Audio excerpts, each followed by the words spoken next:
కామ క్రోధ లోభ అహంకారాలను నాలుగింటిని జయించినవాడు చాలా అరుదు. ఇవి దుర్జ్ఞేయాలైన అంతఃశత్రువులు. ఈ శత్రువులను జయించినవాడు భూతకాలంలో లేడు, వర్తమానంలో లేడు, భవిష్యత్తులో ఉండడు.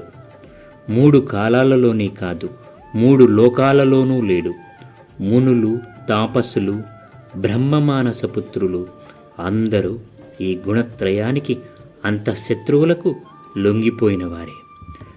మనస్సు స్వభావతః చంచలం. దాన్ని నిలువరించడం అత్యంత దుష్కరం. 3 లోకాలలోనూ 3 కాలాలలోనూ త్రిగుణాత్మకమైన ప్రతి ప్రాణి ఈ మనస్సుకి వివసుడే. కామ క్రోధాది భావాలన్నీ మనసు పుణ్యాలే, మనస్సులో ఆవిర్భవించేవే. అందుచేత మనస్సును నిగ్రహించగలిగితే వీటిని నిర్జించినట్లే. అప్పుడివి ఆవిర్భించవు. దేవీ భాగవతం.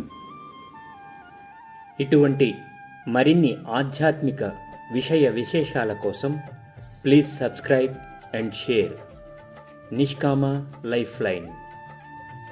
అర నిమిషంలో ఆధ్యాత్మికం.